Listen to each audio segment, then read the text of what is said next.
Tahimik ang umaga sa loob ng malaking mansyon na iyon.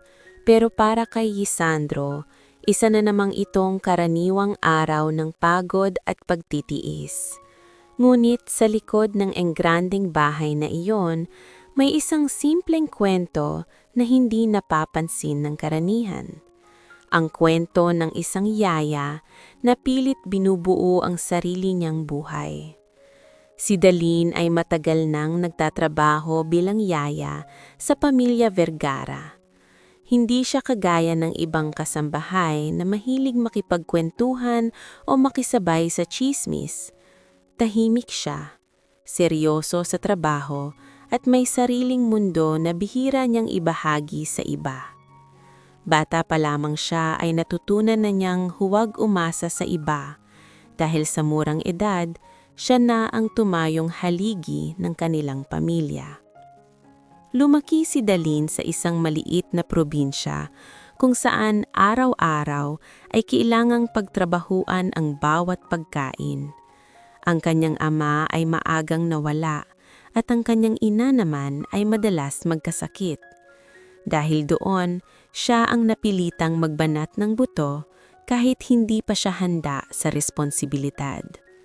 Nang dumating ang pagkakataon na makapasok siya bilang yaya sa Maynila, agad niya itong tinanggap, kahit pa mga hulugan iyon ng paglayo sa kanyang pamilya. Sa mansyon, kilala si Daline bilang isang maaasahan at matapat na kasambahay. Hindi siya nagrereklamo kahit mahirap ang trabaho. Maaga siyang gumigising para ihanda ang mga kailangan ng mga bata. Naglilinis ng mga silid at sinisigurong maayos ang takbo ng araw sa loob ng bahay. Ngunit sa kabila ng kanyang sipag, may distansya pa rin siya sa ibang tao. Para kay Daline, hindi siya naroon para makipagkaibigan o maghanap ng pag-ibig. Naroon siya para magtrabaho. Naroon siya para kumita. Naroon siya para makatulong sa kanyang pamilya. At iyon lamang ang mahalaga. Isang araw habang abala siya sa paglalaba sa likod ng mansyon, napansin niyang biglang nagkagaluod ang mga mag-aayos. Nagulat siya nang makita na hawak na pala ng lalaking iyon ang kabilang bahagi ng basket. Sandali silang nagkatitigan. May kakaibang katahimikan sa pagitan nila, parang may gustong sabihin ang lalaki, ngunit pinipigilan lamang ng kanyang bibig. "Hayaan mo na, kaya ko to," malamig na sabi ni Daline, sabay bawi sa basket. Hindi siya ngumiti, hindi siya nagpasalamat, basta't inagaw niya ang basket at naglakad palayo. Hindi na siya lumingon. Para kay Daline, iyon ang tamang gawin. Ayaw niyang masanay sa tulong ng iba. Ayaw niyang magkaroon ng utang na loob. Dahil sa mundong kinagisnan niya, ang mga ganitong bagay ay madalas may kapalit. Sa kabilang banda, naiwan ang lalaki sa pwesto, nakatingin lamang sa papalayong anyo ni Daline. May bahagyang lungkot sa kanyang mukha, ngunit hindi siya nagreklamo. Mula noon, mas naging madalas ang pagtatagpo nila sa iba't ibang sulok ng mansyon, sa kusina, sa likod bahay, sa may hardin. Ngunit sa bawat pagkakataon, iisa lamang ang reaksyon ni Daline, pag-iwas. Hindi niya binibigyan ng pagkakataon ang lalaki na makalapit o makipag-usap ng maayos. Para sa kanya, mas mabuti nang manatiling ganoon. Isang hapon habang pinapatulog niya ang batang inaalagaan, napansin niyang tahimik ang buong mansyon. Ngunit sa isipan niya, paulit-ulit na bumabalik ang imahe ng lalaking iyon. Hindi niya maintindihan kung bakit. Napailing siya at pinilit alisin iyon sa kanyang isip. Hindi ito mahalaga, bulong niya sa sarili. Kinabukasan, habang naglalakad siya sa hardin, muling nagkatagpo ang kanilang landas. Ngunit sa pagkakataong iyon, hindi na nag-iwas ang lalaki. Direkta itong tumingin sa kanya. At sa unang pagkakataon, nagsalita ito. Ngulit bago pa man niya marinig ang sasabihin, tumigil si Dalin. Nararamdaman niya na ito na ang simula ng isang bagay na pilit niyang iniiwasan. At sa puso niya, may isang bahagi na nagsasabi na hindi ito magiging simple. Pero gaya ng kasanayan niya, pinili niyang mag-iwas. Dahil para kay Dalin, mas ligtas ang mag-isa kaysa masaktan. Hindi na umatras ang lalaki sa pagkakataong iyon. Nanatili siyang nakatayo sa harap ni Dalin. Tila pinipili ang mga salitang sasabihin. Tahimik ang paligid. Tanging huni ng mga ibon at marahang paggalaw ng mga dahon ng maririnig. Ngunit sa pagitan nilang dalawa, may tensyon na hindi maipaliwanag. Pasensya na kung bigla kitang kinausap. Mahinahon niyang simula. May bahid ng pag-iingat sa tono. Ako si Zevrin. Hindi agad sumagot si Dalin. Ilang segundo siyang nakatingin lang. Tila sinusukat kung dapat ba niyang pansinin ng lalaki o tuluyan na lamang itong iwasan. Ngunit dahil hindi ito umaalis, napilitan siyang magsalita. Dalin, maikli niyang tugon. Walang emosyon. Tumanggo si Zevrin. Parang kontento na sa simpleng pagpapakilala na iyon. Hindi siya agad nagsalita ulit. Tila ayaw niyang madaliin ng sandali. Ngunit si Dalin, halatang hindi komportable. Anong kailangan mo? Diretso niyang tanong. Napangiti ng bahagya si Zevrin. Hindi dahil sa saya, kundi parang naiintindihan niya ang distansyang pinapakita ng babae. Wala naman. Gusto ko lang magpakilala ng maayos. Matagal ko nang nakikita rito. Hindi natuwa si Dalin sa sagot. Para sa kanya, walang saysay ang ganitong usapan. Okay, nagpakilala ka na. Pwede na siguro yon. Tatalikuran na sana siya nang muling magsalita si Zevrin. Napansin ko kasi na lagi kang mag-isa. Dagdag nito. At parang hindi ka nagpapalapit kahit kanino. Huminto si Dalin, ngunit hindi siya lumingon. Saglit siyang natahimik bago sumagot. Wala kang pakialam doon. Malamig niyang sabi. Hindi nasaktan si Zevrin. Sa halip, tila mas lalo pa siyang naging mahinahon. Tama ka. Wala na. Pero hindi naman masamang magtanong, di ba? Napapikit si Dalin sandali. Ramdam niya ang bahagyang inis, ngunit pinili niyang kontrolin ang sarili. Hindi siya sanay na may pumapasok sa personal niyang espasyo, lalo na ang isang taong halos hindi pa niya kilala. Kung wala ka nang sasabihin, may trabaho pa ako. Matigas niyang tugon bago tuluyang umalis. Naiwan si Zevrin, ngunit hindi na siya sumunod. Tahimik lang siyang nakatingin, tila naiintindi ba ang bawat kilos ni Dalin. Mula noon, mas naging malinaw ang presensya ni Zevrin sa araw-araw ni Dalin. Hindi na ita basta lumilipas lang sa gilid ng paningin niya. Madalas na itong lumalapit, kahit simpleng pagbati lang ang ginagawa. Tuwing umaga, kapag nagdidilig ito ng halaman, makikita niya itong tumatango sa kanya. Magandang umaga, madalas nitong sabihin. Ngunit si Dalin, kadalasan ay hindi sumasagot. Minsan ay bahagyang tango lang, minsan naman ay tuluyang dedma. Sa kabila nito, hindi tumitigil si Zevrin. Isang tanghali, habang naglilinis si Dalin ng veranda, napansin niyang may isang paso na halos hindi niya mabuhat. Mabigat ito at medyo mataas ang pagkakalagay. Pinilit niyang abutin, ngulit halos mawalan siya ng balanse. Biglang may kamay na sumalo. Sa paso, si Zevrin. Delikado yan. Kalamot nitong sabi, habang inaayos ang paso sa mas maligtas na pwesto. Nabuntong hinga si Dalin, ngulit hindi dahil sa pagsasalamat, kundi sa pagkainis. Kaya ko yun. Alam ko, pero mas mabilis kung tutulungan kita. Napatingin si Dalin sa kanya, diretsyo at walang bahid ng lambot. Hindi ko kailangan ng tulong. Sandaling natahimik si Zevrin, ngunit hindi siya umatras. Hindi naman sa kailangan mo. Gusto ko lang tumulong. Iyon ang salitang tumama kay Dalin. Gusto. Para sa kanya, delikado ang salitang iyon dahil kadalasan, ang mga taong nagsasabing gusto nilang tumulong ay may inaasahang kapalit. Kaya agad siyang umatras. Huwag mo nang ulitin. Hindi ako sanay na may nakikialam sa ginagawa ko. Hindi sumagot si Zevrin. Tumanggo lamang siya. Parang tinatanggap ang hangganang na itinakda ni Dalin. Ngunit hindi pa rin siya tumitigil. Sa mga sumunod na araw, mas naging maingat siya. Hindi na siya basta-basta lumalapit, pero patuloy pa rin ang kanyang presensya. Kapag may mabigat na dala si Dalin, tahimik niyang ilalapit ang sarili, ngunit hindi hahawak hanggat hindi siya pinapayagan. Kapag may nahuhulog, siya ang unang pupulot. Kapag napapagod si Dalin, siya ang unang makakapansin.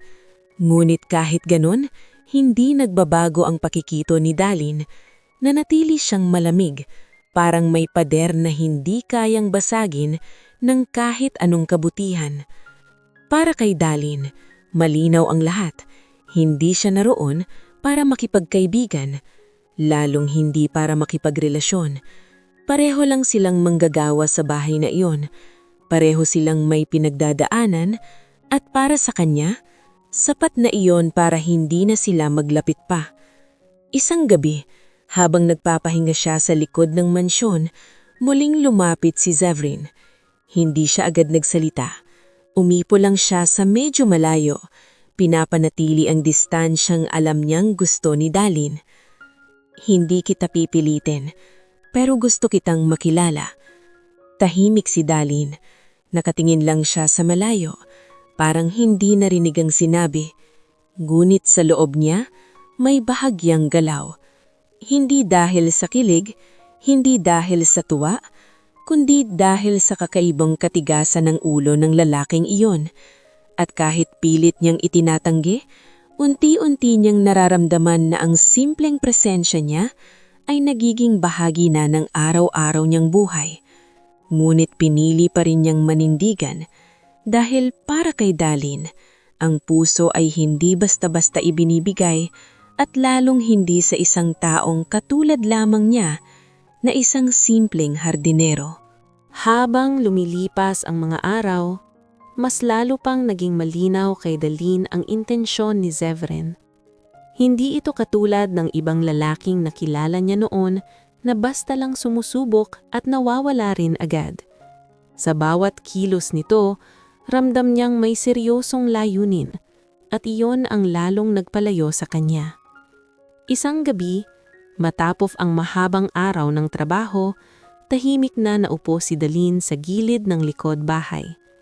Pagod ang katawan niya, ngunit sanay na siya sa ganitong pakiramdam. Mas pinili niyang manatili roon sandali bago bumalik sa loob ng bahay. Hindi nagtagal, naramdaman niyang may lumapit. Hindi na siya nagulat nang marinig ang boses ni Zevrin. "Pwede ba kitang makausap?" Mahinaw nitong tanong. Hindi agad sumagot si Dalin. Nakatingin lang siya sa madilim na bahagi ng harden, parang pinag-iisipan kung papansinin ba niya ang lalaki o hindi. "Kung tungkol na naman to sa kung anumang iniisip mo, wag na." Malamig niyang sabi. Ngunit hindi umatras si Zevrin. "Hindi ako magtatagal. Gusto ko lang maging malinaw." Napabuntong hininga si Dalin, saka siya tumayo at hinarap ang lalaki. "Sige, sabihin mo na." Tahimik sandali si Zevrin. Tila inaayos ang sasabihin. Kita sa mga mata niya ang kabigatan ng salitang gustong lumabas. "Gusto kita," diretso niyang sabi. "Hindi lang dahil nakikita kita araw-araw, hindi lang dahil magkasama tayo sa trabaho. Gusto kitang makilala at kung papayagan ka, gusto kitang ligawan." Natahimik ang paligid. Para bang saglit na huminto ang mundo ni Dalin. Ngunit hindi dahil sa kilig kung hindi sa bigat ng sinabi ng lalaki. Napailing siya, saka bahagyang napatawa, pero walang kasamang saya ang tunog nito. "Liligawan?" Ulit niya, tila hindi makapaniwala. Ikaw? Hindi gumalaw si Zevrin. Hindi rin siya nagbago ng ekspresyon. Hindi ko alam kung anong nakakatawa. Mahinaw niyang sagot. Doon tuluyang sumabog ang nararamdaman ni Daline. Hindi mo ba naiintindihan? Matigas na ang boses niya ngayon. Pareho lang tayo dito. Pareho tayong nagtatrabaho para sa iba. Anong klaseng ligaw ang gagawin mo? Hindi sumagot si Zevrin. Nakikinig lang siya. Hindi ako nandito para maghanap ng lalaki at lalong hindi sa isang katulad mo na hardinero yang din.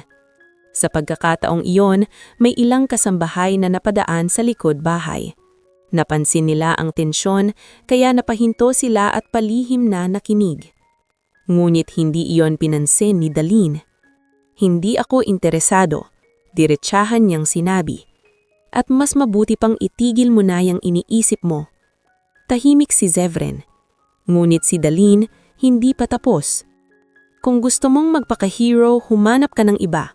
Hindi ako yung babaeng papatol sa simpleng hardinero na wala namang maipagmamalaki. Nagkaroon ng bahagyang bulong-bulungan ang ibang kasambahay. Ramdam ang hiya sa hangin. Para kay Daline, hindi iyon mahalaga. Mas mahalaga sa kanya na malinaw ang lahat, na walang aasahan ang lalaking iyon. Ilang segundo ang lumipas bago nagsalita si Zevrin. Ganun pala ang tingin mo sa akin. Mahinaw niyang sagot. Hindi ito galit. Hindi rin ito puno ng hinakit. Kalmado lang. Iyon ang mas lalong nagpapalito kay Daline, ngulit hindi niya iyon pinakita. Hindi yan tingin. Katotohanan yan. Hindi na sumagot si Zevrin. Dahan-dahan siyang tumangga, saka binaba niya ang tingin niya. Parang may tinanggap siya sa loob-loob niya na hindi na kailangang ipaglaban pa.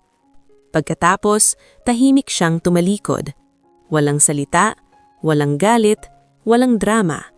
Ngulit sa likod ng kanyang paglakad, may bigat na hindi maitatanggi. Naiwan si Daline, nakatayo sa gitna ng madilim na likod bahay. Tahimik na rin ang ibang kasambahay. Hindi na nagsalita at dahan-dahang umalis. Sa unang pagkakataon, nakaramdam siya ng kakaibang kirot sa dibdib. Hindi niya alam kung bakit. Hindi naman siya nagsisi. Hindi naman siya nagkamali. Sinabi lang niya ang totoo. Ngunit habang iniisip niya ang itsura ni Zevrin kanina, yung tahimik sa mga mata niya, may bahagi sa kanya na tila hindi makapakali. Pinilit niyang baliwalain iyon. Pinilit niyang kumbinsihin ang sarili na tama ang ginawa niya, na mas mabuting tapusin agad ang lahat kaysa pahabain pa ang isang bagay na wala namang patutunguhan. Ngunit sa gabing iyon, kahit anong pilit niya, hindi mawala sa isip niya ang huling tingin ni Zevrin bago ito tuluyang umalis. At sa unang pagkakataon, may isang tanong na sumagi sa isip niya. Paano kung hindi pala simpleng hardinero ang lalaking iyon? Kinabukasan, maagang nagising si Daline gaya ng nakasanayan niya. Tahimik ang buong mansyon habang nag-aayos siya ng mga gamit sa kusina. Sanay na siya sa ganitong oras kung saan siya lang ang gising at ang taning maririnig ay ang mahihinang kaluskos ng mga plato at kutsara. Ngunit sa araw na iyon, may kakaiba. Parang may kulang. Hindi niya agad pinansin iyon. Ipinagpatuloy niya ang trabaho, pilit inaalis sa isip ang mga nangyari noong nakaraang gabi. Para sa kanya, tapos na iyon. Wala nang dapat balikan pa. Pagkatapos niyang ihanda ang almusal, dumiretso siya sa likod ng mansyon para simulan ang paglalaba. Doon niya kadalasang nakikita si Zevrin tuwing umaga, abala sa pagdidilig ng mga halaman o pag-aayos ng hardin. Ngunit ngayon, tahimik ang paligid. Walang tao, walang galaw. Napahinto siya sandali at napatingin sa hardin. Malinis pa rin ito. pero halatang walang gumalaw mula pa kagabi. Ang mga halaman ay tila napabayaan, hindi kagaya ng dati na maayos at buhay na buhay. Hindi niya alam kung bakit, pero bigla siyang nakaramdam ng kakaibang pakiramdam. Parang may hinahanap. Napailing siya at agad binaliwala ang iniisip. Wala siyang pakialam kung nasaan man si Zevrin. Ngunit habang lumilipas ang oras, hindi niya maiwasang mapansin ang kawalan nito. Sa tanghali, habang kumakain ng mga kasambahay sa kusina, napag-usapan ang tungkol sa hardinero. Hindi pumasok si Zevrin ngayon, sabi ng isa. Hindi rin siya nagpaalam kahapon, dagdag ng isa pa. Baka umalis na, bulong ng isa. Tahimik lang si Daline habang nakikinig. Hindi siya sumali sa usapan, pero bawat salita ay malinaw niyang naririnig. Hindi pumasok, walang paalam, umalis na. Mga salitang hindi niya inaasahang makakaapekto sa kanya. Bigla niyang naalala ang huling esena kagabi. Ang paraan ng pagsasalita niya, ang mga salitang binitawan niya nang walang pag-aalinlangan. Napahigpit ang hawak niya sa kutsara. Hindi niya alam kung bakit biglang bumigat ang dibdib niya. Pagkatapos ng tanghalian, bumalik siya sa kanyang trabaho. Ngulit kahit anong pilit niya, hindi siya makapag-focus. Minsan, napapatingin siya sa hardin. Umaasang makikita ang pamilyar na anyo ng lalaking palaging nandoon. Pero wala. Walang Zevrin. Sa mga sumunod na araw, nanatiling ganoon ang sitwasyon. Hindi ito bumalik, hindi ito nagpakita. Hindi rin ito nag-iwan ng kahit anong mensahe. Para bang bigla na lang itong nawala. Sa unang 2 araw, pinilit ni Daline na maging normal. Para sa kanya, mas mabuti na rin iyon. Mas tahimik, mas maayos. Wala nang istorbo. Ngunit sa 3 araw, hindi na niya maitatanggi ang nararamdaman. May kulang. Hindi niya naiintindihan kung bakit niya napapansin ang mga bagay na dati ay hindi naman mahalaga. Ang hardin na dati ay laging maayos, ngayon ay tila nawawalan ng sigla. Ang likod bahay na dati ay may presensya ng isang tahimik na tao, ngayon ay tila masyadong malawak at walang laman. At ang sarili niyang araw, na dati ay puno lang ng trabaho, ngayon ay parang may hinahanap na hindi niya maipaliwanag. Isang hapon, habang naglalakad siya sa hardin, napahinto siya sa isang bahagi kung saan madalas magtrabaho si Zevrin. Nandoon pa rin ang mga kagamitan nito, nakatabi sa isang sulok. Maayos, parang hindi iniwan. Napayuko si Daline at hinawak ang isang pala. Bahagya niyang pinunasan ng alikabok nito gamit ang kanyang palad. Doon niya naramdaman ang kakaibang bigat sa dibdib. Hindi dahil sa pagkawala ng isang tao, kundi dahil sa biglang pananahimik ng isang bagay na dati ay hindi niya pinapansin. Alala niya ang bawat sandali na nandoon si Zevrin. Ang simpleng pagbati nito tuwing umaga. Ang tahimik nitong pagtulong kahit tinatanggihan niya. At ang matiyagang paglapit nito kahit paulit-ulit siyang umiwas. At ang huling gabing iyon, kung saan malinaw na niyang tinapos ang lahat. Napapikit si Daline. Sa unang pagkakataon, may bahagyang pagsisisi na sumilip sa puso niya. Hindi niya alam kung bakit. Hindi naman siya nangako. Hindi naman siya nagbigay ng kahit anong pag-asa. Pero sa paraan ng pag-alis ni Zevrin, parang may iniwan itong tanong sa kanya na hindi niya masagot. Bakit ganun na lang kadali itong nawala? Bakit hindi man lang ito lumaban? Bakit parang mas pinili nitong umalis kesa ipaglaban ang nararamdaman?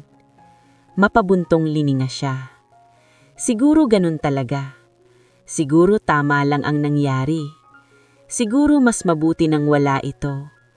Pero habang pinilit niyang kumbinsihin ang sarili, mas lalo niyang nararamdaman ang kabaliktaran. Na may isang bahagi sa kanya na hindi handa sa pagkawala ng lalaking iyon.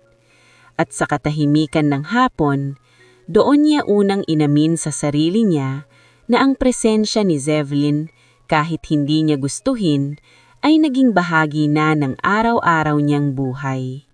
At ngayon na wala na ito, doon niya naramdaman ang bigat ng kawalan. Lumipas ang ilang araw na tila mabagal ang takbo ng oras para kay Daylin. Patuloy siyang nagtatrabaho, patuloy na ginagampanan ng mga responsibilidad niya sa mansyon, ngunit hindi niya maikakaila na may bahagi sa kanya na tila nawala ng gana. Hindi dahil sa pagod, kundi dahil sa kakaibang katahimikan na bumalot sa paligid. Hanggang sa isang umaga, biglang nag-iba ang ihip ng hangin sa loob ng mansyon. Maaga pa lamang ay abala na ang lahat.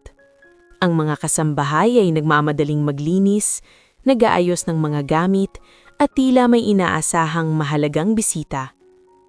Hindi ito pangkaraniwan, kaya agad itong napansin ni Daylin. "Anong meron?" tanong niya sa isa sa mga kasamahan habang nag-aayos ng sala. "Hindi mo ba alam?" sagot nito.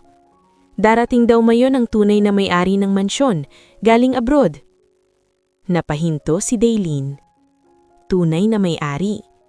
Ibig sabihin, ang amo na matagal nang hindi nagpapakita ay babalik na. Biglang naging mas maingat ang lahat. Ang bawat galaw ay siniguradong walang pagkakamali. Ang bawat detalye ay inayos. Si Daylin kahit tahimik ay hindi nakaligtas sa kaba. Hindi niya pa kailanman nakikita ang may-ari ng bahay, ngunit batid niyang hindi ito basta-basta tao. Lumipas ang ilang oras ng paghahanda hanggang sa tuluyan nang dumating ang sandali. May narinig silang sasakyan na pumasok sa malaking gate ng mansyon. Lahat ay agad na pumuesto. Tahimik. Nakahalera. Naghihintay. Dahan-dahang bumukas ang pinto ng sasakyan. At sa unang hakbang pa lamang ng lalaking bumaba, tila tumigil ang mundo ni Daylin. Parang may kumalabit sa puso niya. Hindi siya agad makapaniwala. Hindi siya agad nakagalaw. Dahil ang lalaking nasa harap nila ngayon, nakaayos, maayos ang tindig, at may presensyang hindi matatawaran. Ay si Zevrin. Ngunit hindi na ito ang simpleng hardinero na nakilala niya. Iba ang aura nito ngayon. Mas matatag, mas seryoso, mas mataas. Biglang nag-inay ang paligid habang sabay-sabay na bumati ang mga kasambahay. "Magandang umaga po, sir." Ngunit si Daylin hindi nakasabay. Nakatayo lang siya. Nakatulala. Hindi makapaniwala sa nakikita. Parang bumalik sa isip niya ang bawat salitang binitawan niya noon. Simpleng hardinero. Walang maipagmamalaki. Walang halaga. Unti-unting bumigat ang pakiramdam niya. Si Zevrin, o mas tamang sabihing ang tunay na may-ari, ay tahimik nang naglakad papasok. Hindi siya agad nagsalita. Isa-isa niyang tinignan ng mga taong nakahalera. Nang dumaan siya sa harap ni Daylin, sandaling nagtagpo ang kanilang mga mata. At sa sandaling iyon, parang bumalik ang lahat. Ang gabing tinanggihan siya. Ang mga salitang tumusok sa kanya. Ang katahimikan niyang iniwan niya. Ngunit iba na ang tingin ni Zevrin ngayon. Wala na ang dating lambot. Wala na ang dating lakit. Kalmado lang. Malayo. Para bang hindi na siya ang lalaking minsang nagpakita ng interes kay Daylin. Agad itong lumagpas na parang walang lang. At iyon ang mas masakit. Mas masakit kaysa galit. Mas masakit kaysa sigaw. Ang pagiging parang walang lang. Pagpasok nito sa loob ng mansyon, saka lamang muling nakagalaw si Daylin. Ngunit tila mabigat ang bawat hakbang niya. Hindi niya inaasahan, hindi niya kayang tanggapin agad. Ang lalaking pinagsalitaan niya ng ganoon ay ang mismong amo niya. At hindi lang basta amo, kundi isang bilyonaryo. Biglang nagbalikan ng lahat ng alaala. Ang bawat pagkakataon na tinulungan siya nito, ang bawat sandaling kinausap niya siya ng maayos, at ang bawat beses na tinanggihan siya ng walang pag-aalinlangan.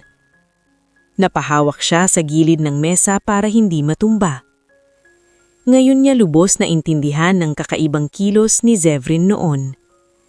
Ang paraan ng salita nito, ang pagiging kalmado nito kahit pinapahiya siya. Ang hindi niya pagsagot kahit sinaktan niya siya sa salita, dahil alam nito kung sino siya. At piniling hindi ipakita. Unti-unting pumuno ng hiya ang puso ni Daylin. Hindi dahil sa estado ng lalaki, kundi dahil sa sarili niyang ugali. Kung paano niyang hinusgahan ang isang tao base lamang sa nakikita niya. Kung paano niyang ipinakita ang pagiging mapagmataas sa isang taong hindi naman karapat-dapat tratuhin ng ganoon. At ngayon, nakatayo siya sa parehong lugar, ngulit iba na ang pakiramdam.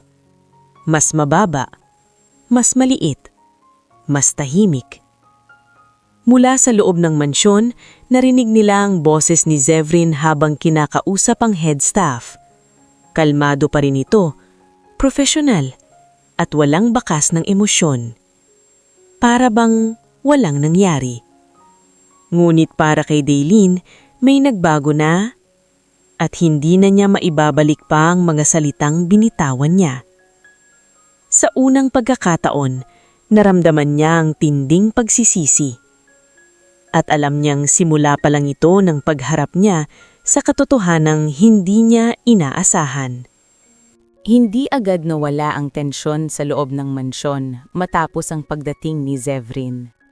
Sa bawat sulok, ramdam ang kaba ng mga kasambahay, lalo na't ngayon lamang nila nakaharap ang tunay na may-ari.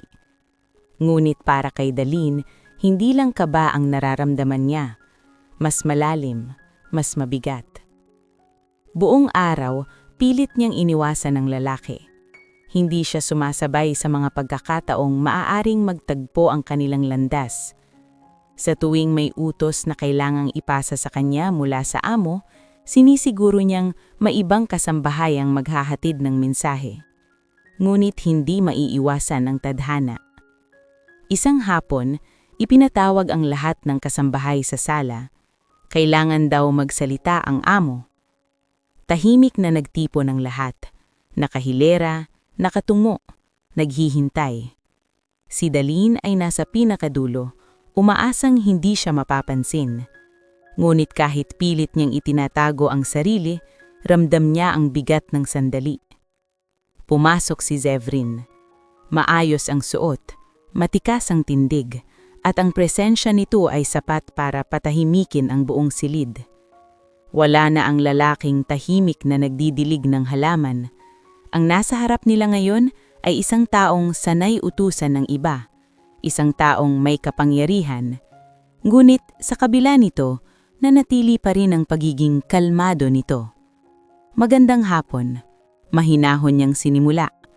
Sabay-sabay na yumuko ang mga kasambahay bilang paggalang. Alam kong marami sa inyo ang hindi pa ako nakakilala ng maayos, at siguro nagtataka kayo kung bakit ako biglang nagpakita. Tahimik ang lahat. Sa mga nakaraang linggo, pinili kong manatili dito bilang isang simpleng empleyado, hindi bilang amo, kundi bilang isa sa inyo. Nagkaroon ng bahagyang bulungon, ngunit agad din itong tumahimik. Ginawa ko yon dahil gusto kong makita kung paano tumatakbo ang bahay na ito, kung paano makitungo ang bawat isa, kung sino ang tapat at kung sino ang hindi. Doon bahagyang bumilis ang tibok ng puso ni Daline. Parang may tinamaan sa sinabi nito. Ngunit hindi siya tumingin, hindi siya gumalaw. Marami akong natutunan, dagdag ni Zevrin. May mga taong tahimik pero masipag. May mga taong madaldal pero kulang sa gawa. At may mga taong mabilis humusga. Sa pagkakataong iyon, bahagyang tumingin si Daline. Hindi direkta, pero sapat para makita ang mukha ng lalaki. Hindi ito galit, hindi rin ito nungumiti. Kalmado lang. Ngunit ang bawat salita ay tila may bigat na hindi maipaliwanag. Hindi ko kayo tinipon para manakot, kundi para ipaalam na simula ngayon, mas magiging maayos ang sistema sa bahay na ito. Lahat ay bibigyan ng pantas na pagtingin. Walang spesyal, walang mababa. Saglit siyang tumigil. Pagkatapos, dahan-dahan siyang naglakad sa harap ng mga kasambahay. Isa-isa niyang tinitignan ng bawat isa. Nang mapunta ang tingin niya kay Daline, hindi ito umiwas. Hindi rin siya nungumiti. Diretso lang.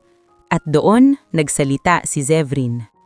Daline, parang tumigil ang mundo niya. Unti-unti siyang napatingin. Hindi niya inaasahan na tatawagin siya sa harap ng lahat. Lumapit ka. Mabigat ang bawat hakbang niya habang papunta sa harap. Ramdam niya ang tingin ng lahat sa kanya. Pagdating niya sa harap, hindi siya makatingin ng diretsyo. Matagal ka na dito, tama? Tanong ni Zevrin. Opo, mahinong sagot niya. Masipag ka, dagdag nito. Wala akong masasabi sa trabaho mo. Napahanto si Daline. Hindi niya inaasahan yon. Ngulit hindi pa tapos si Zevrin. Pero may isang bagay na gusto kong sabihin sa'yo. Tahimik ang buong sala. Hindi sapat ang sipag kung kulang ka sa respeto sa kapwa. Parang may tumama sa dibdib ni Daline. Hindi ito malakas na salita. Hindi ito sigaw. Ngunit sapat para maramdaman niya ang bigat. Sa bahay na ito, dagdag ni Zevrin, pantay-pantay ang tingin ko sa lahat. Hindi mahalaga kung anong posisyon mo. Ang mahalaga ay kung paano ka makitungo. Napayuko si Daline. Hindi siya sumagot. Hindi siya makasagot. Dahil alam niyang siya ang tinutukoy. Pwede ka nang bumalik sa pwesto mo. Kalmadong sabi ni Zevrin. Hindi na siya pinahiya pa. Hindi na siya pinahabaan. Ngunit sapat na yon. Bumalik si Daline sa kinatatayuan niya. Ngunit pakiramdam niya ay parang mas mabigat ang kanyang mga paa. Pagkatapos ng meeting, unti-unting nag-alisa ng mga kasambahay.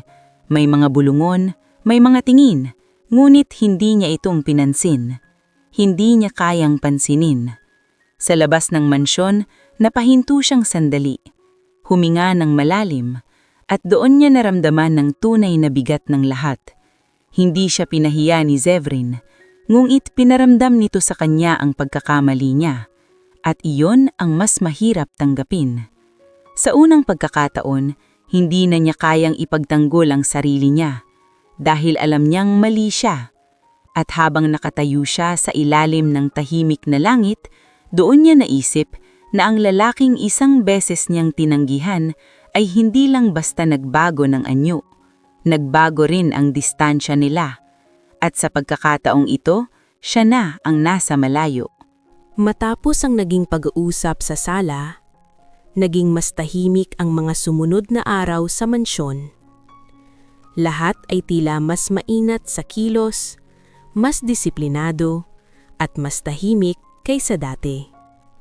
Ang presensya ni Zevrin bilang amo ay sapat na para baguhin ang takbo ng lugar. Ngunit para kay Daline, hindi lang ito simpleng pagbabago sa sistema. Ito ay pagbabago sa loob niya. Sa tuwing nakikita niya si Zevrin na dumadaan sa hallway, otomatiko siyang napapatigil. Hindi dahil sa takot, kundi dahil sa bigat ng hiya na dala niya. Hindi na siya makatingin ng diretsyo, hindi na siya makakilos ng natural. At si Zevrin, tila wala lang. Hindi na siya lumalapit. Hindi na siya nagsasalita maliban kung may trabaho. Hindi na siya ang lalaking marahang bumabati tuwing umaga. Parang naging ibang tao.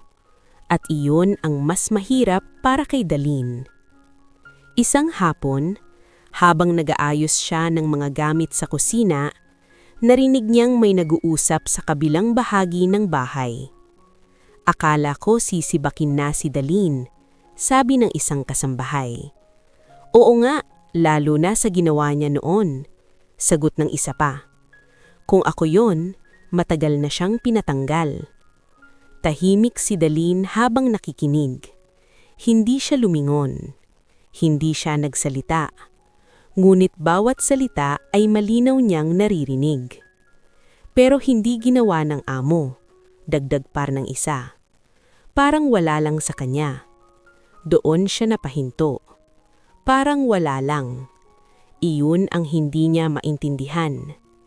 Kung siya ang nasa lugar ni Zevrin, baka hindi niya kayang palampasin ang ganoon. Baka mas matindi pa ang ginawa niya. Pero si Zevrin, pinili nitong manahimik. Pinili nitong hindi siya ipahiya. Pinili nitong manatiling kalmado. At iyon ang mas lalong nagpapabigat ng konsensya niya. Sa gabing iyon, hindi siya mapakali. Ilang beses siyang naglakad sa loob ng maliit niyang kwarto, iniisip kung ano ang dapat niyang gawin. Alam niyang hindi sapat ang katahimikan. Alam niyang hindi sapat ang pag-iiwas. Kailangan niyang harapin ang katotohanan. Kailangan niyang humingi ng tawad. Kinabukasan, naglakas loob. Alam niyang hindi madali, ngulit kailangan niya itong gawin. Matapis ang kanyang mga gagawin, tinanong niya ang head staff kung nasaan si Zevrin. Sinabi nitong nasa opisina sa loob ng mansyon. Mabigat ang bawat hakbang niya papunta roon. Sa bawat lapit niya sa pinto, mas lalo siyang kinakabahan. Hindi siya sanay sa pagitong pakiramdam. Ngunit kumatok siya. Mahina. May ilang segundong katahimikan bago marinig ang boses mula sa loob. Pumasok ka. Dahan-dahan niyang binuksan ang pinto. Nandoon si Zevrin, nakaupo sa likod ng mesa. Abala sa pagbabasa ng mga dokumento. Hindi ito agad tumingin sa kanya. May kailangan ka? Tanong nito, hindi pa rin inaalis ang tingin sa papel. Huminga ng malalim si Daleen. Opo, gusto ko lang po sanang makausap kayo. Mahina niyang sabi. Doon palang tumingin si Zevrin. Diretso, kalmado. Sabihin mo. Napayuko si Daleen. Hindi niya alam kung saan magsisimula. Ngulit alam niyang hindi na niya pwedeng ipagpaliban pa. Pasensya na po, mahina niyang sinimulan. Sa mga sinabi ko noon, sa paraan ng pakikitungo ko sa inyo. Tahimik lang si Zevrin. Nakikinig. Hindi ko po alam kung sino kayo noon, pero hindi yon dahilan para magsalita ako ng ganoon. Mali po ako. Unti-unting bumigat ang boses niya. Hindi dahil sa takot, kundi dahil sa sincerity na dala niya. Hindi ko po sinasadya na masaktan kayo, at kung pwede lang po, gusto kong bawiin lahat ng sinabi ko. Tahimik ang buong silid. Walang sumagot. Ilang segundo ang lumipas bago sumalita si Zevrin. Hindi mo kailangang bawiin. Kalmadong nitong sabi. Napatingin si Daleen. Dahil hindi na mababago yon, dagdag nito. Hindi ito galit, ngunit hindi rin ito malambot. Kumbaga diretsyo lang. Pero gusto ko pong itama, sagot si Daleen. Saglit na tumahimik si Zevrin, tila iniisip ang sasabihin. Pagkatapos, dahan-dahan itong tumayo mula sa kanyang upuan. Naglakad ito palapit sa bintana, nakatingin sa labas. Alam mo kung ano ang masakit? Tanong nito. Hindi sumagot si Daleen. Hindi yung tinanggihan ako. Kaya kong tanggapin yun. Karapatan mo yun. Huminga ng malalim si Zevrin. Ang masakit, yung paraan ng pagtingin mo sa akin. Parang may kumurot sa puso ni Daline. Hindi dahil hardinero ako. Mababa na ako sa paningin mo. Tahimik siya. Walang maibigay na sagot. Dahil alam niyang totoo iyon. Hindi kita pinagalitan sa harap ng lahat. Kasi ayokong maranasan mo yung pakiramdam na pinahiya ka. Napapikit si Daline. Mas lalo siyang nasaktan sa sinabi. Dahil hindi niya iyon ginawa noon. Pwede ka nang bumalik sa trabaho mo. Mahinahon nitong sabi. Hindi galit. Hindi rin malamig. Pero malinaw na may distansya. Nanatiling nakatayo si Daline ng ilang segundo bago dahan-dahan niyang tumango. Salamat po. Mahina niyang sinabi. Paglabas niya sa opisina, pakiramdam niya ay mas magaan at mas mabigat ng sabay. Magaan dahil nasabi niya ang gusto niyang sabihin. Mabigat dahil alam niyang hindi pa sapat iyon para maibalik ang dati. At sa unang pagkakataon, siya na ang gustong lumapit. Pero siya rin ang kailangang maghintay. Pagkatapos ng pag-uusap nila ni Zevrin, hindi agad nagbago ang lahat. Nanatili pa rin ang distansya sa pagitan nila. Parang may pader na hindi basta-bastang matibag. Ngunit sa loob ni Daline, may malinaw na pagbabago na nagsimula. Sa bawat galaw niya, mas naging maingat siya. Hindi na siya basta nagsasalita ng padalos-dalos. Hindi na siya mabilis humusga. Parang bawat salita at kilos niya ay sinusukat na niya ng mabuti. Hindi lang para maiwasan ang pagkakamali, kundi dahil unti-unti niyang naiintindihan ang halaga ng respeto. Sa kusina, mas naging tahimik siya. Kapag may nagkakamali, hindi na siya sumasabat.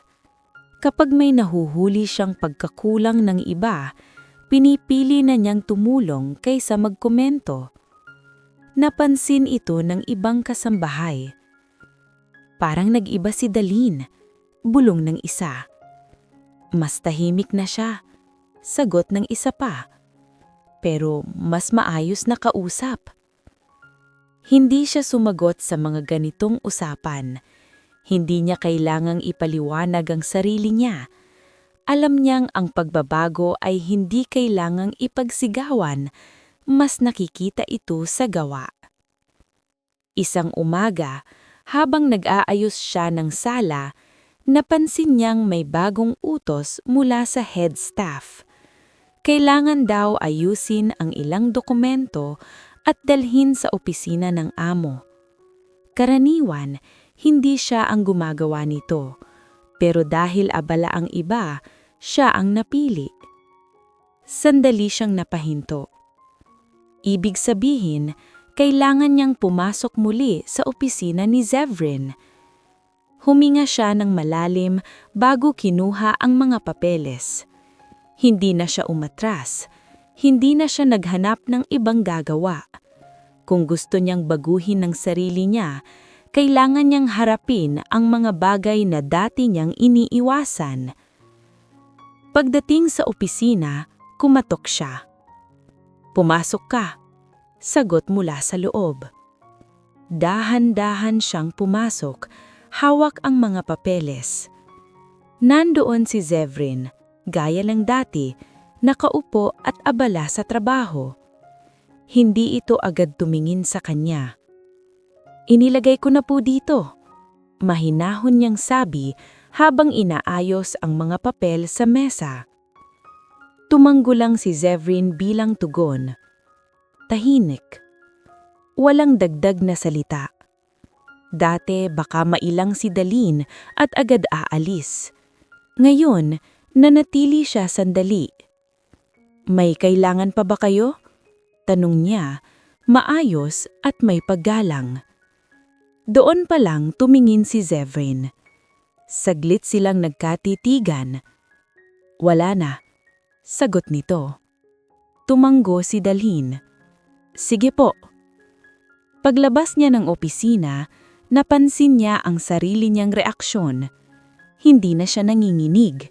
Hindi na siya natatakot.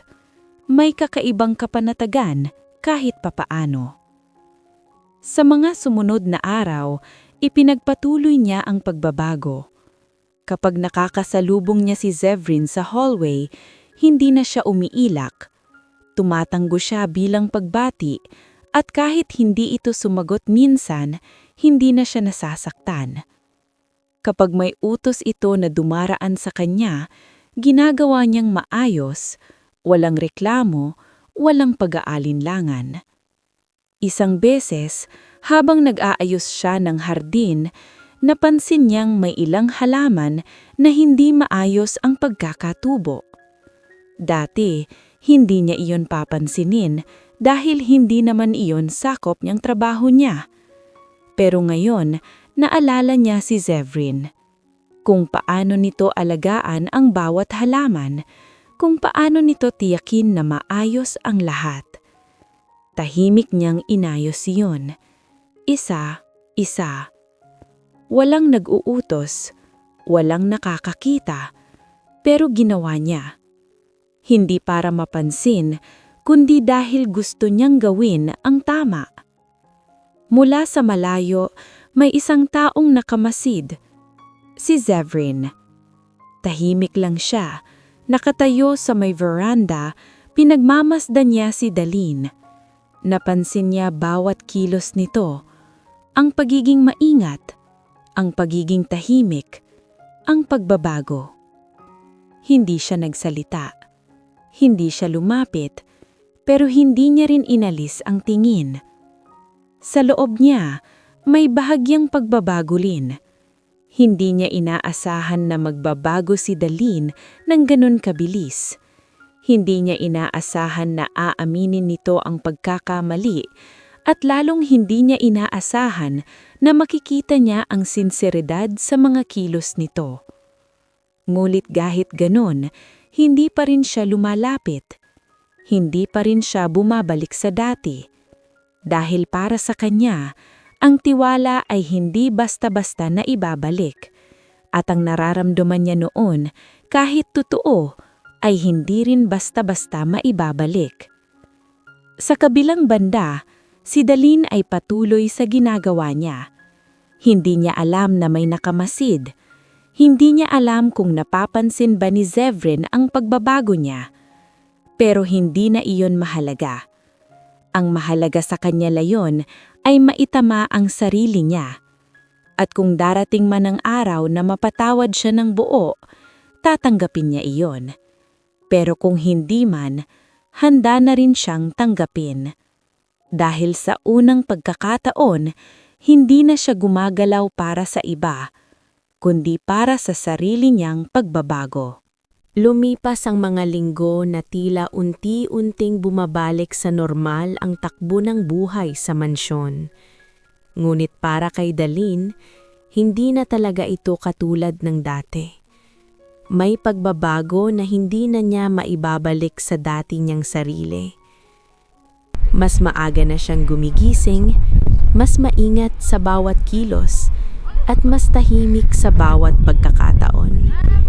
Hindi dahil sa takot, kundi dahil sa bagong pag-unawa na natutunan niya sa sarili niya. Hindi na siya yung Dalhin na mabilis magsalita at agad humusga. Ngayon, mas pinipili niyang makinig, umunawa, at tumulong. Isang umaga, habang abala siya sa kusina, napansin niyang nahihirapan ng isa sa mga bagong kasambahay sa paghahanda ng almusal. Halatang hindi pa ito sanay sa gawain at nagkakamali sa mga simpleng bagay. Dati, baka napagsabihan na niya ito. Pero ngayon, lumapit siya ng tahimik. "Hayaan mo, tutulungan kita," mahinahon niyang sabi. Nagulat ang bagong kasambahay, gungit agad itong ngumiti. "Salamat ate."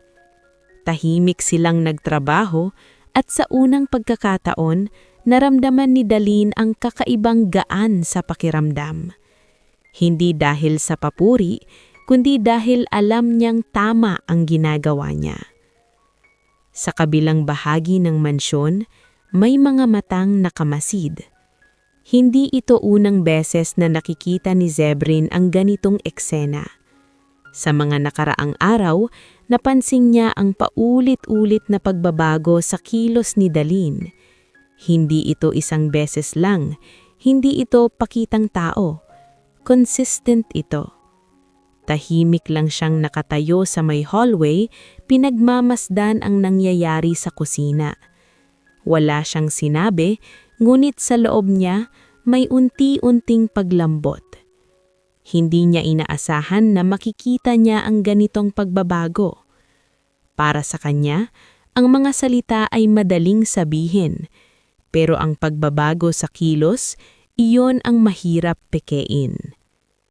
Isang hapon, habang naglalakad si Daline sa hardin, napansin niyang may ilang bahagi pa rin na hindi maayos. Kahit hindi na siya inutusan, kusa niyang kinuha ang mga kagamitan at sinimulang ayusin ang mga halaman. Doon siya pinakakomportable. Tahimik, walang nanghuhusga. Habang abala siya, hindi niya napansin na may lumapit. Hindi naman yan trabaho mo. Napahinto si Daline. Dahan-dahan siyang napalingon. Si Zevrin. Hindi niya inaasahan na lalapit ito. Sandaling natigilan si Daline pero agad niyang inayos ang sarili. Wala po akong ginagawa kanina kaya naisip ko lang ayusin. Mahinahon niyang sagot. Tahimik si Zevrin habang pinagmamasdan siya. Hindi ito agad nagsalita. Tinitignan lang nito ang bawat galaw ni Daline, parang sinusuri kung totoo ang nakikita. Hindi ka nakatulad dati. Saad nito. Napayuko si Daline. Sinusubukan ko lang pong itama yung mga mali ko.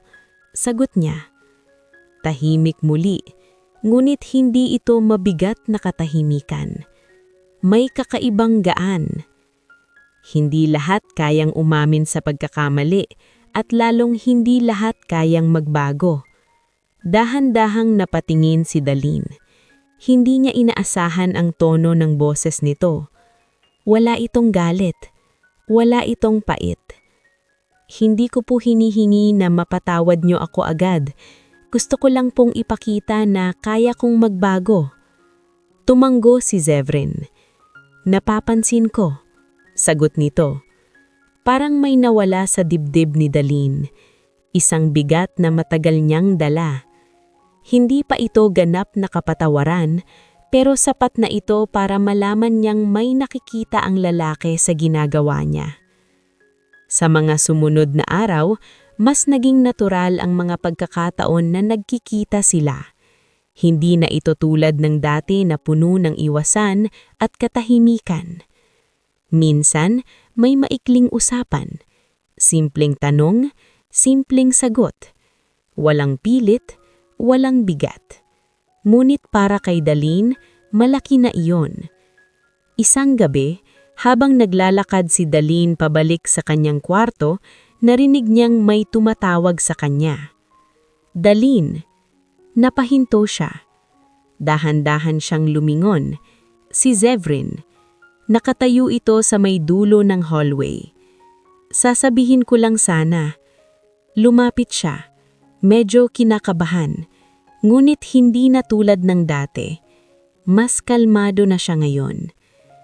Salamat. Mahinahon nitong sabi. Napatigil si Daline. Sa pagbabago mo, dagdag nito. Hindi niya alam kung ano ang isasagot. Hindi niya inaasahan ang salitang iyon.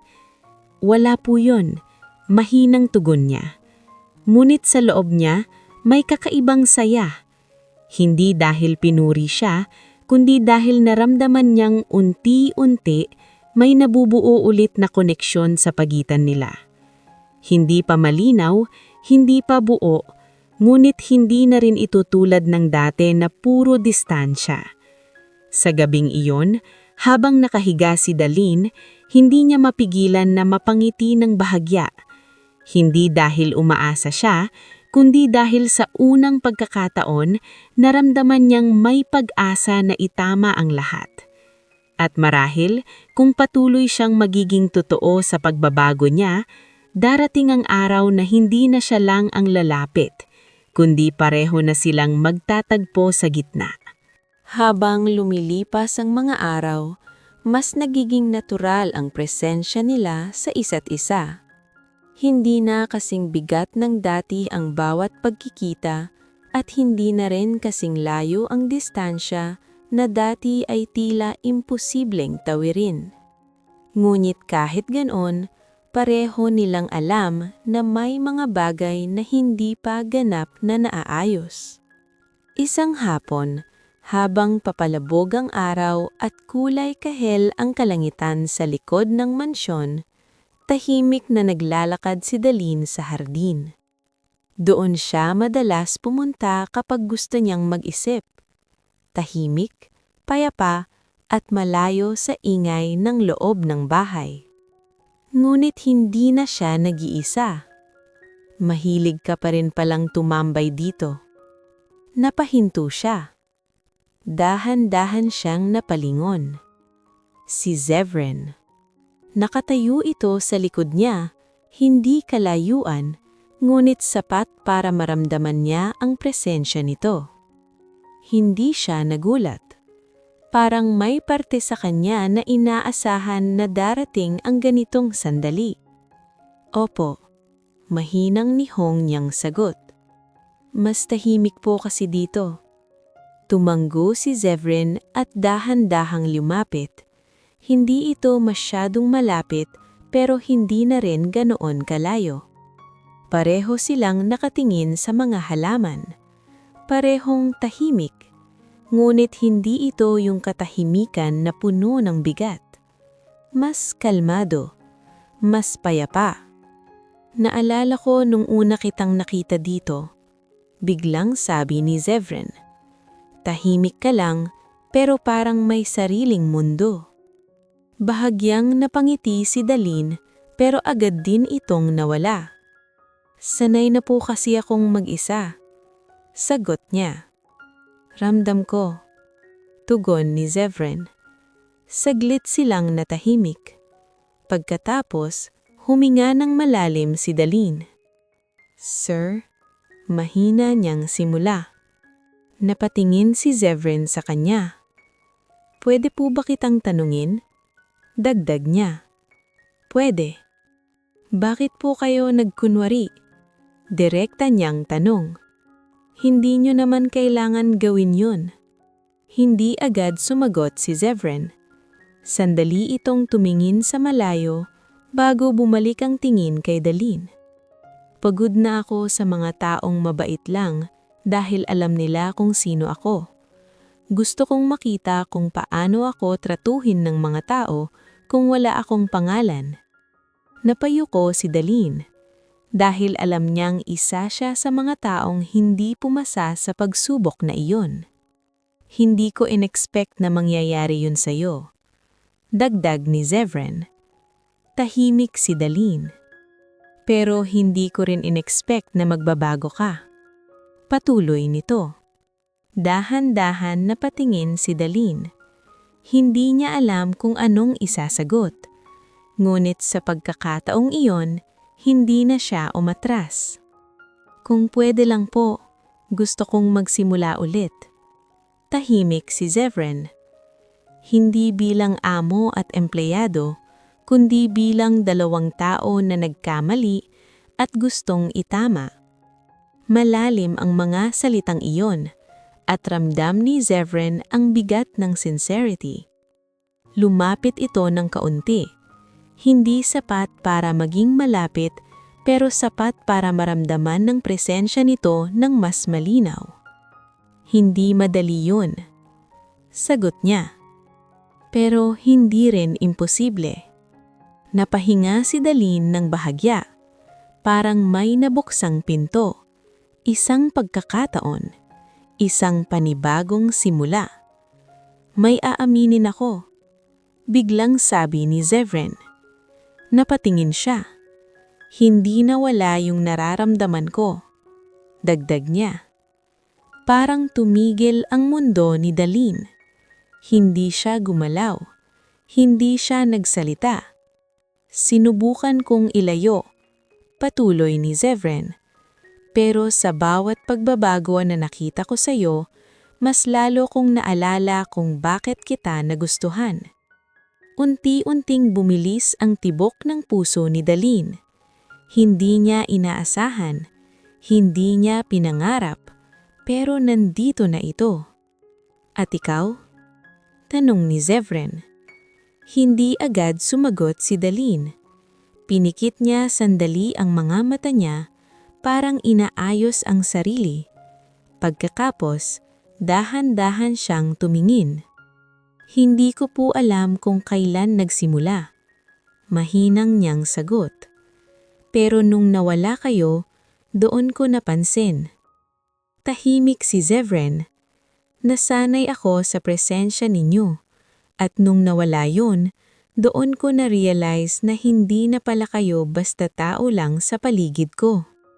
Hindi ito direktang pag-aamin, pero malinaw, tapat, totoo. May bahagyang ngiti na sumilay sa labi ni Zevran. Hindi malaki, pero sapat. Sapat na yon para sa akin. Sabi nito. Hindi sila nagmadali. Walang bigla ang pagbabago. Walang matinding esena. Pero sa sandaling iyon, may nabuo. Isang panibagong simula. Hindi perpekto, hindi rin sigurado, pero totoo. At habang unti-unting lumulubog ang araw, pareho nilang naramdaman na sa wakas, hindi na sila nasa magkaibang dulo. Unti-unti na silang nagtatagpo sa gitna. Mula sa araw na iyon, hindi agad nagbago ang lahat sa isang iglap. Hindi naging madali, at lalong hindi naging parang kwento na biglang naging perpekto ang lahat. Ngunit unti-unti, sa bawat araw na lumilipas, may mga bagay na tahimik na nagbabago. Si Daline ay nanatiling pareho sa trabaho niya. Hindi siya tumigil bilang yaya, hindi siya biglang inangat sa posisyon na hindi niya pinagtrabahuan. Ngunit may isang bagay na malinaw. Hindi na siya katulad ng dati. Mas maayos na ang kanyang pakikitungo sa kapwa. Mas kalmado ang kanyang pananalita at mas malalim ang kanyang pag-unawa sa mga tao sa paligid niya. Napansin ito ng lahat. Si Daline na ba yan? Biro ng isa sa mga kasambahay habang sabay silang nag-aayos ng hapagkainan. Parang ibang tao na? Dagdag pa ng isa. Ngunit hindi na siya napipikon. Ngumingiti na lang siya ng bahagya at ipinagpapatuloy ang ginagawa. Hindi niya kailangang ipagtanggol ang sarili niya. Alam niyang ang pagbabago niya ay hindi para sa kanila, kundi para sa sarili niya. Sa kabilang banda, si Zevran ay hindi rin nagmadali. Hindi niya ginamit ang kanyang kapangyarihan para baguhin ang sitwasyon nila. Hindi niya ginawang espesyal si Daline sa harap ng iba. Sa halip, pinili niyang panatilihin ang balanse.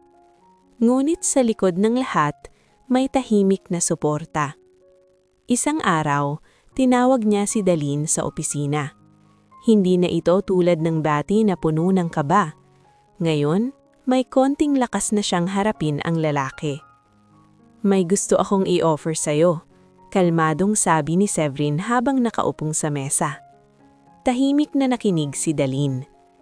Gusto mong pwede kitang pag-aralin? Dagdag nito. Hindi dahil kailangan mo, kundi dahil kaya mo. Napahinto si Daline. Hindi niya inaasahan iyon. Hindi ko gustong manatili ka lang dito kung may mas kaya ka pang abutin. Patuloy ni Zevran. Nakita ko kung gaano ka kasipag. Sayang kung hindi mo gagamitin yon para sa sarili mo. Hindi agad nakasagot si Daline. Sa buong buhay niya, ngayon lang may nag-alok sa kanya ng ganitong pagkakataon. Pero, mahinang sabi niya, paano po ang trabaho ko dito? Hindi mawawala, pero pwede mo nang baguhin ang direksyon ng buhay mo. Tahimik si Dalin. Hindi ito madaling desisyon, ngunit sa puso niya, alam niyang ito ang pagkakataon na tagal na niyang hindi inaasahan. Dahan-dahan siyang tumanggo. Salamat po, mahinang sabi. Hindi ko po sasayangin. Bahagyang gumiti si Severin. At sa simpleng sandaling iyon, mas naging malinaw ang pagitan nila. Hindi bilang amo at empleyado, kundi bilang dalawang taong nagtutulungan para sa mas magandang kinabukasan.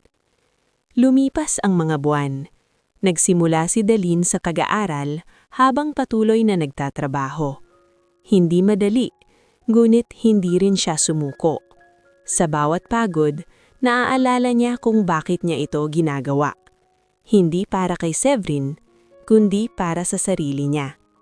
At sa bawat hakbang niya, naandon si Severin, hindi sa harap, hindi rin sa likod, kundi sa tabi, tahimik na sumusuporta. Sa paglipas ng panahon, mas naging malalim ang kanilang ugnayan. Hindi ito minadali, hindi ito pinilit, kusang nabuo sa paggalang, pagtitiwala, at pag-unawa. Hanggang sa isang gabi, sa parehong hardin kung saan nagsimula ang lahat, magkatabi silang nakaupo. Tahimik, payapa.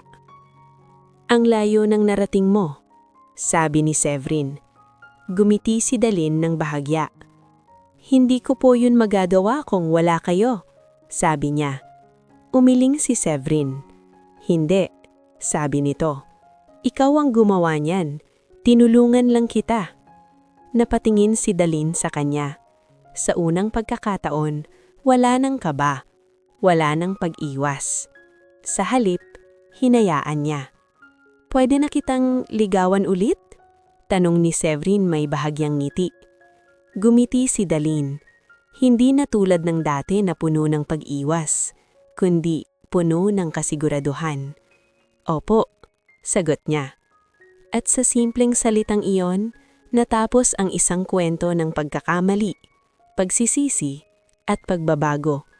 At nagsimula ang isang bagong yugto, isang kwento ng dalawang taong natutong tumingin lampas sa estado sa buhay at pumili ng pagmamahal na may kasamang respeto.